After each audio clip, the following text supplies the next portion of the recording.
Ang ibang mga manunood naman ay abala sa pakikipagpustahan kung sino ang kanilang pambato. Marami ang tumaya kay Gaddafi dahil ito raw ang nakakalamang, sapagkat tinataglay nito ang light attribute, at higit sa lahat, nasa 6th rank Earth-earned Saint Master na raw ito. Sumulpat naman si Shinji at pumusta ng 200,000 gold coin sa ating bida, na napansin naman ng mga ibang individual na naruroon at ipinagtaka, dahil hindi raw ba nakikita ni Shinji na mas lamang si Gaddafi sapagkat tinataglay nito ang light attribute at may antas ng lakas ng Earth-earned Saint power. Tumugon naman si Shinji habang tila walang pakialam, at winikang wala naman raw itong alam tungkol sa lakas ng isang individual. Maya-maya lang, dumating rin si Du Gufang upang pumusta kay Xian Tan ng 150,000 gold coins, na mas ikinagulat ng mga individual na naroroon.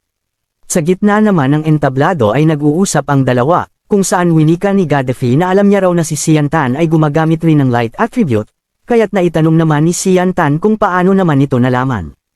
Winika ni Gaddafi na kahit raw tinatago ng ating bida ang kanyang aura sa kakaibang paraan, ay nararamdaman naman niya ito, sapagkat mayroong koneksyon sa pagitan ng mga Saint Power Light Attribute at hinding-hindi raw siya maloloko ni Xian Tan.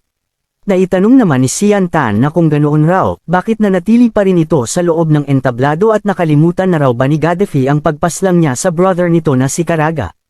Naglabas naman ng aura si Gaddafi nang kanyang marinig ang mga sinabi ni Xian Tan. Sabay winika na inaamin niya raw na siya ay nagkamali sa una nilang pagkikita at hinayaan niyang mapaslang ang kanyang brother sa mga kamay nito. Matapos maglabas ni Gaddafi ng aura, ay nagkaroon ng kalasag ang buo niyang katawan at naghanda upang simulan ang laban habang hawak-hawak ang kanyang light sword.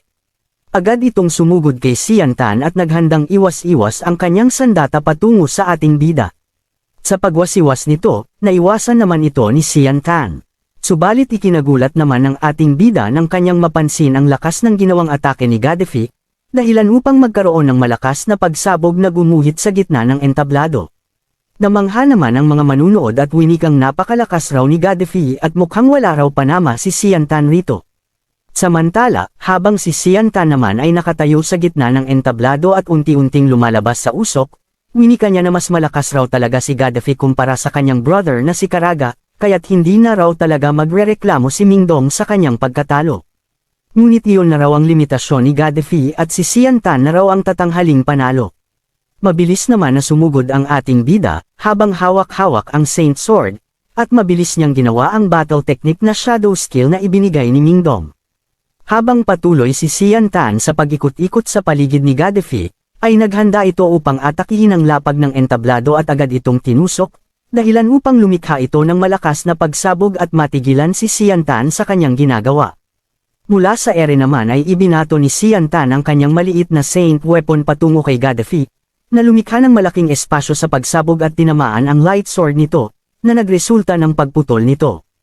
Hindi naman makapaniwala si Gaddafi sa ginawang atake ng ating bida, kaya't hindi ito makapaniwala sa kanyang nasaksihan. Subalit habang ito ay hindi pa makapaniwala, ay biglang lumitaw si Xian Tan sa kanyang likuran at nakahanda na upang siya ay atakihin. Naramdaman naman ito ni Gaddafi at napalingon sa kanyang likuran, at nang balak sanang pigilan ang gagawing atake ni Xian Tan gamit ang kanyang kamay, ay mabilis itong tinusok ng ating bida na tumagos sa buo niyang braso, at winikang paano na raw siya tatalunan ni Gaddafi kung wala itong hawak-hawak na sandata.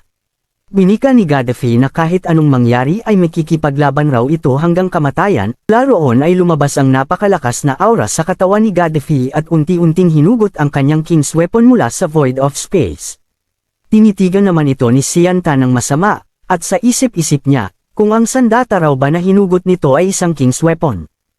Habang patuloy na nagpapalabas ng aura si Gaddafi sa entablado, sa kabilang banda naman ay nag-aalala si Loener at binalaan ang ating bida na mag-ingat dahil isang King's Weapon ang hawak-hawak ni Gaddafi. Ngunit mabilis namang pinatigil ni Shinji ang pag-aalala ni Loener dahil alam naman nila ang lakas ni Xian Tan at nakaya nitong talunin ang dalawang individual na nagmamay-ari ng King's Weapon mula sa portal na sina She Shangri at Jia Duwukang, kung kaya't magtiwala na lamang raw sila sa tinataglay na lakas ni Xian Tan. Mula naman sa entablado ay naghandang muling umatake si Gaddafi kay Xian Tan gamit ang kanyang King's Weapon. Matapos niyang makapaghanda ay agad niya itong pinatungo kay Xian Tan na nagkaroon ng isang malakas na sword slash, na naiwasan naman ng ating bida. Nang matapos ang unang pag-atake ni Gaddafi, Sa isip-isip ni Xian Tan na kung sakaling matamaan man siya kahit kakaunti ng ginawang atake ni Gaddafi, maaari niyang matamo ang malaking pinsala, kung kaya't kailangan niya raw wasakin ang King's Weapon nito at kunin ito sa kamay ni Gaddafi. Mabilis na sumugod si Xian Tan na kitang-kita ang desididong ekspresyon sa kanyang mukha habang hawak ang dalawang Saint Weapon. Sa pagdating ni Xian Tan sa harapan ni Gaddafi, inatake siya nito ngunit mabilis naman iyong naiwasan ni Xian Tan sa pamamagitan ng pagtalon. Mula sa itaas ay kanyang inatake ang kalasag ni Gaddafi gamit ang kanyang Saint Sword na lumikha naman ng malaking hiwa sa parteng balikat ni Gaddafi, subalit ikinagulat naman ni Xian Tan nang paunti-unting nakarecover ang pinsalang natamo nito. Matapos atakihin ni Xian Tan ang kalasag nito, muli itong umatake patungo kay Xian Tan na kanyang namang nadepensahan. Ngunit sa lakas ng atake ni Gaddafi ay tumagos ang malakas na impact ng aura sa kanyang katawan, dahilan upang mapaluhod si Xian Tan at mapasukan ng dugo, habang sa kabilang banda ay napasigaw naman si Luinaire nang kanyang makita ang nangyari kay Xian Tan. Matapos matamo ang atake mula kay Gaddafi ay tumayo ang ating bida at unti-unting pinakiramdaman ang paligid. Umikit siya sabay dahan-daang inilabas ang kanyang kulay berdeng aura. Samantala, hindi nagpatumpik kampat si Gaddafi. Sa isang iglap, ang kanyang King's Weapon ay nagliyab ng gininto ang enerhiya, at sa isang malakas na hampas na kanyang ginawa, isang sword strike ang patungo kay Xian Tan. Iminulat naman ni Xian Tan ang kanyang mga mata, at mula sa kanyang alaala, sumagi ang isang lihim na teknik na kanyang natutunan mula sa kuweba, isang malakas na heavenly battle technique na may kakayahang dumobli ang kanyang lakas. Mula roon ay agad pinigilan ni Xian Tan ang paparating na atake ni Gaddafi kung saan gamit lamang ang kanyang dalawang daliri. Namangha naman ang mga manunood sa ginawa ni Xian Tan dahil hindi nila akalain na masasalo lamang ng ganoon-ganoon ang isang malakas na atake mula kay Gaddafi, habang ang Elder naman ay naramdaman ang pag-angat ng lakas ni Xian Tan ng pansamantala patungo sa 8th rank Great Saint Master. Mabilis na gumanti ng suntok si Xian Tan sa katawan ni Gaddafi na naging sanhi ng pagkawasak ng kalasag nito at mabitawan ang kanyang King's Weapon. Kasunod nito ay ang paghahanda ni Xian Tan ng isang atake kung saan binalutan niya ng aura ang kanyang Saint Sword at agad na pinatungo kay Gaddafi. Tinamaan naman si Gaddafi ng atake ni Xian Tan, at sa lakas nito, halos magkalasog-lasog ang kanyang katawan dahil sa dami ng aura na tumagos sa kanyang katawan. Sa kanyang pagbagsak mula sa entablado ay hindi pa dito natatapos ang kanyang paghihirap, sapagkat mas lalo pa nitong dinurog ang buo niyang katawan nang bigla itong lumikha ng maraming sword slashes na tumama sa iba't ibang parte. Maya-maya lang ay nilapitan ni Xian Tan si Gaddafi na tila wala ng malay matapos matamo ang malakas na pag-atake. Binika ni Xian Tan na inaamin niya na malakas ito, at kung hindi dahil sa battle technique na kanyang ginamit, ay hindi niya alam kung makakaya niya itong talunin. Makalipas ang ilang sandali ay idineklara ng Elder na ang nanalo sa kompetisyon at itinanghal na kampyon ay ang ating bida. Naghiyawan ang mga manunood at isinigaw ang pangalan ni Xian Tan bilang Jian Chen, habang sa kabilang banda naman ay hindi makapaniwala si Luinaire na malayo na ang naabot ng lakas ni Xian Tan, kung saan bumalik sa kanyang alaala ang nakaraan, kung si Xian Tan pa rin ba ang nakita niyang nakahubad sa talon habang kitang-kita ang pototoy. Lumipas naman ang ilang oras at nang sumapit ang gabi matapos ang kompetisyon ay nagkaroon ng selebrasyon sina Xian Tan kasama sina Tian Muling, Qin Ji, Ming Dong, at Luinaire upang ipagdiwang ang pagkapanalo ng ating bida. Sa kanilang pag-uusap ay nagpaalam si Qin Ji na kailangan na nilang bumalik ni Du Gufeng sa kanilang kaharian, at ganoon rin si Tian Muling na winikang huwag raw siya kalimutan ni Xian Tan, sapagkat hindi niya alam kung muli pa ba silang magkikita sa hinaharap. Samantala si Luinaire naman ay lumalagablab ang apoy sa kanyang katawan dahil sa selos matapos sabihin ni Xian Tan kay Tian Muling na paano raw niya makakalimutan ang tinataglay nitong kagandahan, kung kaya't pasimple nitong siniko si Xian Tan, na winika naman ni Luinaire na may nais siyang ibigay dito na teknik na makakapagkalamat sa sinuman. Lumipat naman ang eksena mula sa labas ng silid kung saan ay matapos ang kanilang selebrasyon ay naroon si Xian Tan at Luinaire na nag-uusap. Inihandog ni Xian Tan ang isang pendant kay Luinaire upang maging protection nito sa oras ng panganib, na tinanggap rin naman ni Luinaire. Winika ni Luinaire habang namumula pa ay dahil maalalahin raw ang ating bida ay hindi niya nahahayaan na galpihin siya ng kanyang Uncle Feng at ng kanyang Uncle Yong. Mula roon ay umalis na rin si Luinaire at tuluyang nagpaalam sa ating bida habang sa isip-isip ni Luinaire ay sana ay mag-ingat rin ito. Nagsalita naman si Ming Dong nang makaalis na si Luinaire mula sa likuran ni Xian Tan, Aniya na mukhang nahulog na raw ng husto si Luenier sa ating bida at wala raw ba itong balak na isama si Luenier sa kanilang paglalakbay. Hindi naman dito sumangayon si Sian Tan, saad niya na hindi niya ito maaring isama sapagkat may importante pa sila na kailangan gawin, kung saan ay kailangan nilang mapigilan ang gagawing pananakop ng Blue Wind Kingdom sa kanilang kaharian na Gerson Kingdom.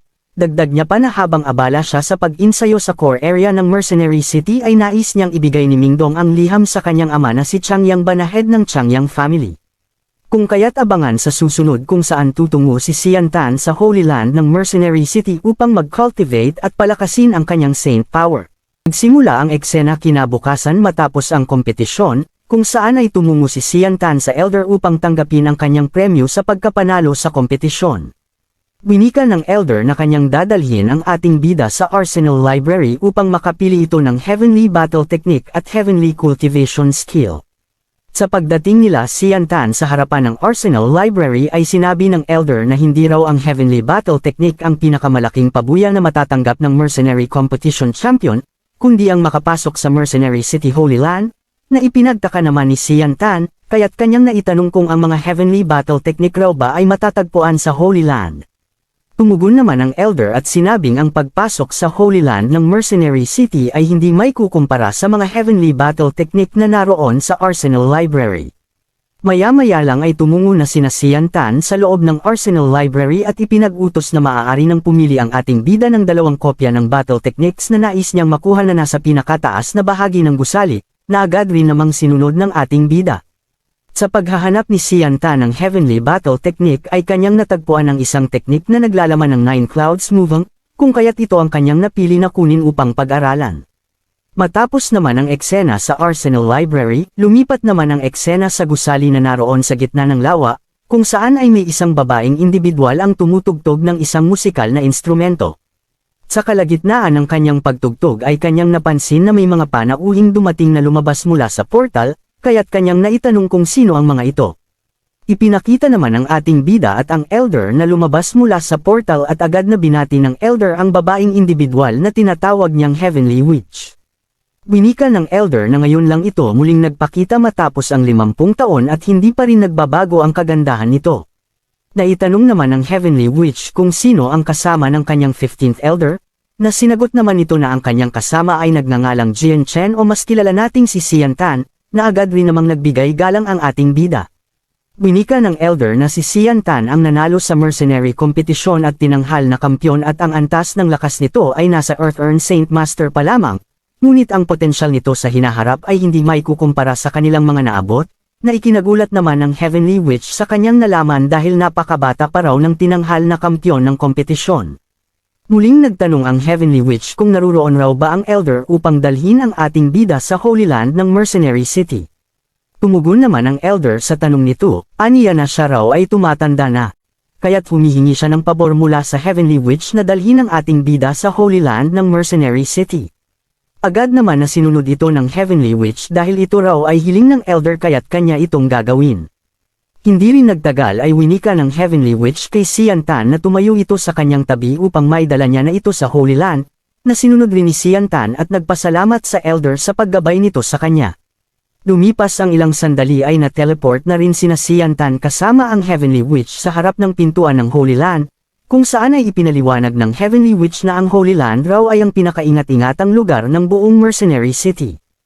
Nagpasalamat naman ang ating bida dahil sa paggabay nito. Ngunit winika naman ng Heavenly Witch na huwag raw masyadong maging magalang ang ating bida sapagkat ito ang tinanghal na kampyon at maaari siyang tawagin ito bilang Heavenly Witch. Subalit sa gitna ng kanilang pag-uusap ay may isang individual ang nagsalita at binati nito ang Heavenly Witch sa pagiging maganda pa rin ito makalipas ang maraming taon, kaya't agad na napalingon sina Sian Tan sa kinaroroonan ng individual. Ipinakita naman ng Elder na tinataglay ang lakas ng Saint King na kinakausap ang Heavenly Witch. Aniya na mahigit 200 taon na raw silang magkakilala at kailan raw siya iimbitahan nito na tumungo sa 3 Holy Land na pagmamay-ari ng Heavenly Witch. Winika ng Heavenly Witch na humihingi na raw siya ng tawad sapagkat hindi maaaring tumungo roon ang mga tagalabas tulad niya, na hindi naman sinang-ayunan ng Elder dahil hindi raw ba pwedeng i-consider nito ang kanilang pagiging magkaibigan. Napalingon naman ang elder kay Sian Tan kaya't kanyang naitanong kung sino raw ang ating bida at paano ito nakapasok sa Holy Land at isa pa, sino raw ito upang makalapit sa Heavenly Witch. Sumagot naman si Sian Tan at nagpakilala bilang Jian Chen. Binika niya na siya ang tinanghal na kampyon ng Mercenary City sa kompetisyon at ang nagdala sa kanya patungo roon ay ang 15th elder mula sa Mercenary City at ang Heavenly Witch. Nagalit naman ang elder sa pagsagot ni Sian Tan dahil hindi raw ba nito alam ang paggalang kapag kausap nito ang isang Saint King. Sinagot naman ito ng ating bida, kung saan sinabi niyang hindi raw lahat ng Saint King ay karapat-dapat ay respeto. Naglabas naman ng aura ang elder dahil sa galit, sabay nagbanta sa ating bida kung hinahanap raw ba nito ang kamatayan. Sa pagpapalabas ng elder ng kanyang aura ay napa-atres naman si Sian Tan dahil sa lakas nito. Habang ang Heavenly Witch naman ay kalmado lamang na nakatayo. Sa isip-isip ni Sian Tan, ito raw pala ang lakas ng isang Saint King at sobrang napakalayo raw talaga ng agwat ng kanilang lakas. Matapos maglabas ng aura ang elder ay mabilis itong sumugod patungo kay Sian Tan upang siya ay paslangin, na ikinagulat naman ang ating bida sapagkat hindi niya magawang makagalaw upang makaiwas dahil sa enerhiyang ipinaparamdam sa kanya ng elder. Ngunit bago pa man ito tumama ay isang kamay na yelo ang lumitaw upang pigilan ang pag-atake ng elder. Mula roon ay ipinakita na ang Heavenly Witch ang may gawa ng pagdepensa mula sa atake ng elder. Sinabi niya na ipinag-utos ng kanyang 15th elder na dalhin ang ating bida sa Holy Land, at ngayon ay nais niya itong paslangin. Kaya't pinagbantaan ng Heavenly Witch ang elder kung nais raw ba nito na kalabanan silang dalawa ng kanyang 15th elder. Agad namang binawi ng elder ang kanyang kamao sabay sinabing sinuwerte raw ang ating bida sa pagkakataong iyon. Nagpasalamat naman ang ating bida sa pagliligtas sa kanya ng Heavenly Witch, habang ang Heavenly Witch naman ay hindi makapaniwala sa kakayahan ni Sian Tan. Sa isip-isip niya, hindi raw talaga isang ordinaryong nilalang ang ating bida dahil sa kabila ng kanyang lakas bilang Earth-Earn Saint Master, ay nakaya niyang labanan ang aura ng isang Saint King. Makalipas ang ilang sandali ay winika ng Heavenly Witch na sumunod ang ating bida papasok sa isang portal patungo sa loob ng Holy Land, na agad namang sinunod ni Sian Tan. Sa pagbukas ng portal ay mabilis na pumasok sina Sian Tan, habang ang elder naman ay naiwan mula sa labas nito. Nang makarating na sina Sian Tan sa loob ng Holy Land ay ramdam ni Sian Tan ang init ng kapaligiran, dahilan upang siya ay pagpawisan ng gusto dahil sa mga lava na nakapalibot sa paligid. Samantala, sa kabilang banda naman, ay ikinumpas ng Heavenly Witch ang kanyang kamay at makalipas ang ilang sandali ay lumitaw ang isang yellow crystal mula sa kailaliman ng lava na pumapalibot rito. Ibinigay naman ng Heavenly Witch ang crystal sa ating bida at winikang iyon raw ang isa sa mga pabuyang matatanggap ng ating bida sa kanyang pagkapanalo sa kompetisyon, kung saan ay naitanong naman ni Sian Tan kung anong uri ng crystal stone iyon. Winika ng Heavenly Witch na ang Crystal Stone na iyon ay tinatawag nilang Holy Land Crystal at sa pamamagitan ng pag-absorb nito ay makakaya nitong palakasin ang lakas ng isang individual pati na rin ang spiritual power nito. Namangha naman si Sian Tan sa kanyang nalaman dahil kung kanya raw maa-absorb ito ay maaari na siyang maging mas malakas, na sinang-ayunan naman ng Heavenly Witch sapagkat ang malalakas lamang na nilalang ang makakayang maka-absorb nito mula Saint King pababa. Ngunit kanyang binabalaan ang ating bida na kapag ito ay nasobrahan sa pag-absorb ay maaaring hindi ito kayanin ng kanyang katawan at sumabog siya dahil sa lakas ng enerhiya ng Crystal Stone. Dagdag pa niya, lunukan ito ng ating bida at tumungo sa first area upang i-refine ang Crystal Stone nang sa gayon ay mabilis nitong mapaangat ang kanyang lakas. Damako naman tayo sa gitna ng mga lava, kung saan naroon si Sian Tan sa gitna habang nakaupo sa malaking bato at nagko-cultivate. Sa kanyang pagko-cultivate ay nakapag-breakthrough si Sian Tan tungo sa 8th rank Earth-Earn Saint Master. Nang matapos ma-absorb ni Sian Tan ang Crystal Stone ay muli siyang nagpasalamat sa Heavenly Witch dahil sa paggabay nito, kung kaya't winika ng Heavenly Witch na dahil matagumpay na na-absorb ng ating bida ang Crystal Stone ay maaari na siyang tumungo sa East area ng Holy Land, kung saan ay maaari niyang pagsamasamahin ang 6 na orihinal na kapangyarihan ng Heaven and Earth. Samantala ang ibang parte naman ng Holy Land ay ang parteng hilaga, ang pinaka-essence ng Holy Land, kung saan matatagpuan ang mga Holy Battle Technique at mga makapangyarihang kasanayan na ginawa ng mga elder mula sa Holy Land na lubhang makakatulong kay Sian Tan. Agad namang nagpaalam ang ating bida upang tumungo sa parteng hilaga ng Holy Land upang makita ang mga Holy Battle Technique na naruroon. Nang makaalis na ang ating bida ay nagsalita naman ang Heavenly Witch mula sa kanyang likuran at winikang huwag raw nitong susubukang gambalain si Sian Tan dahil kanya itong papaslangan kung sakaling may gawin itong hindi maganda sa ating bida.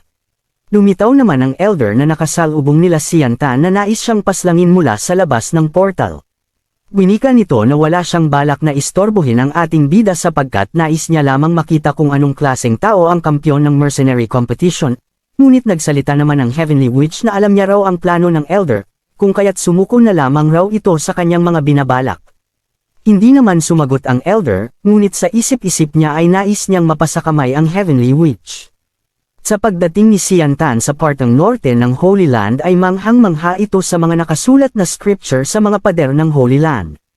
Hindi rin nagtagal ay sinalubong ang ating bida ng isang Elder at naitanong kung ano ang kanyang pangalan. Mabilis rin namang nagpakilala si Sian Tan at ipinaliwanag na siya ang kampyon ng kompetisyon sa Mercenary City, kung kaya't nasabi ng Elder na halos nakalimutan niya na raw ang tungkol sa kompetisyon dahil sa sobrang tagal nito ganapin, kaya't kanyang naitanong kung sino ang nagdala sa kanya roon. Winika naman ni Sian Tan na ang Heavenly Witch at ang 15th Elder ng Mercenary City, na ikinabigla naman ng Elder na kaharap ni Sian Tan at naitanong kung nasaan ito. Matapos ang kanilang pag-uusap ay ipinaliwanag ng Elder na ang mga scripture na nakasulat sa pader ay ang mga holy battle technique na matagal na niyang pinag-aaralan kasama ang kanyang kaibigan. Anya, ang holy battle technique raw ay naiiba sa heavenly battle technique sapagkat ang holy battle technique ay hindi kayang pagsabay-sabayin sa pagsasanay sa paggamit nito. Wika niya pa na upang may sigawa ang holy battle technique ay kinakailangang nakatuon ang lakas sa heaven and earth, kaya't kung nais raw ito maintindihan ni Sian Tan ay kailangan niya munang makapag-breakthrough sa Saint King Realm. Naitanong naman ng Elder kay Sian Tan kung ang lakas raw ba nito ay nasa Earth-Earn Saint Master pa lamang, na sinang-ayunan naman ni Sian Tan. Winika ng Elder na kanya raw pinapayuhan si Sian Tan na huwag na raw munang balakin na pag-aralan ang mga holy battle technique habang nasa Earth-Earn Saint Master pa lamang ito, at bumalik na lamang kung naabot na niya ang antas ng Saint King upang hindi raw matulad si Sian Tan sa kanya at sa kanyang ika-11 na brother, na sinayang lang ang buhay sa pag-aaral ng mga nakasulat na battle technique.